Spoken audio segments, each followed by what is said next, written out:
And joining me to discuss this is the Deputy Director, Socio-Economic Rights and Accountability Project, Kolawole Dare. Good to have you join us.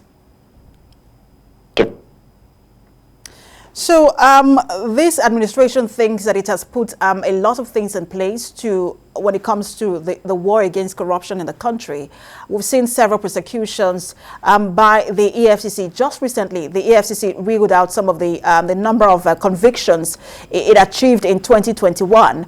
We've also I believe it's the Witness Protection Bill that has passed second reading at the National Assembly.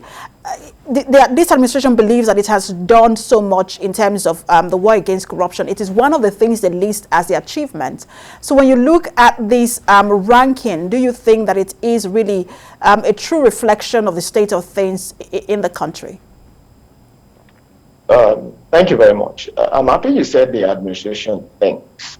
Apparently, there is a divorce between what the administration thinks and what the people perceive, given that the Transparency International report is heavily based on the perception. And so, apparently what government has done is not enough. And really, talking about the prosecutions and possible convictions by the EFCC and ICPC is not enough to change the perception of Nigerians and then to influence the rankings of Nigeria in the anti-corruption index. Much more needs to be done, and that goes straight to the political will on the part of the government to take action in fighting corruption. There are many instances and aspects of the key indices and the methodologies used to rank Nigeria that Nigeria is yet to address.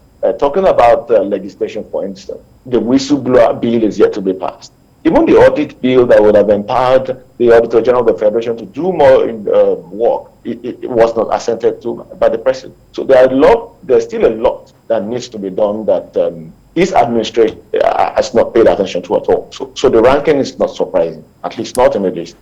So let's talk about that a lot that you think needs to be done, because like you rightly noted, this is really about perception. So while the federal government thinks that we're doing all we can to fight corruption, the perception is that the government corruption is still a major problem in the country. Where do people think, or where do you think that we have these loopholes? What are we missing?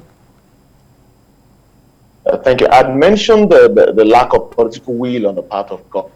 There has been not enough political will demonstrated to fight corruption. So what we've seen is more of talk and less of action. We are yet to see that demonstrated. And a lot of opportunities have been presented to this administration from 2015 to demonstrate that political will, and that has failed time and again. Now, to mention one of the key indices used by Transparency International is access to information, which of course feeds into transparency and accountability as a key component of government.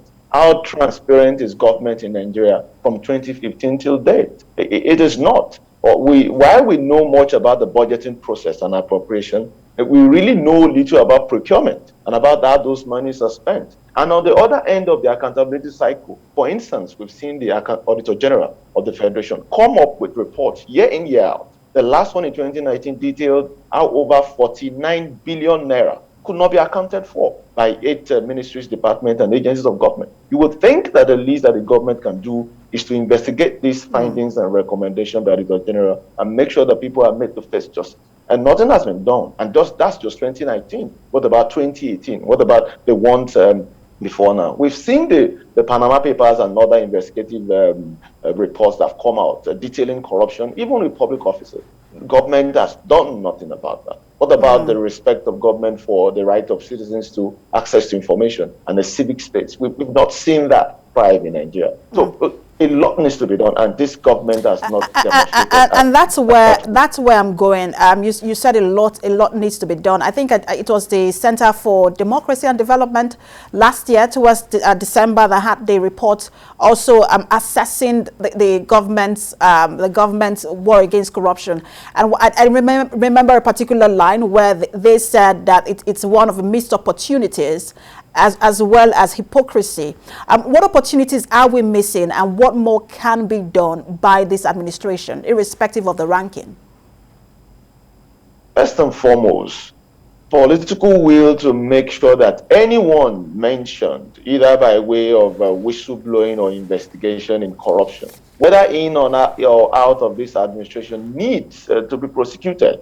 That is yet to be done. And that is from the highest level, talking about the actions that the president can take himself to make sure that it does not only empower anti-corruption agencies, but it's seen not to either aid or abet corruption in any way. A very good instance will be the budgeting process. We've seen how much was budgeted for the president and the vice president in the 2021 budget, with a growing deficit of over 6 trillion, by the way. And so how does this demonstrate the capacity of government or the political will to fight corruption, when even the amount budgeted in times past, for instance, for the clinic, the medical clinic in Aso Rock, has not been accounted for? What do you want the people to think or perceive when they see those things happen? So it's not just about legislation, as it were. It's not just about instances of prosecution and conviction. It is about the will at the highest level, right from the president, right to the councillor in Nigeria, to not only punish corruption, but to be transparent and accountable in the use of public funds. Right. I dare say that we've not seen that enough between 2015 and now. Well, I hope this is not just taken as a perception by the government, because perception does influence, also have an impact on foreign direct investment into the country. I hope that this is taken seriously, and we have 1 year to fix whatever loophole there is. Thank you so much for talking to us. The Deputy Director, SERAP, Kolawole Dare.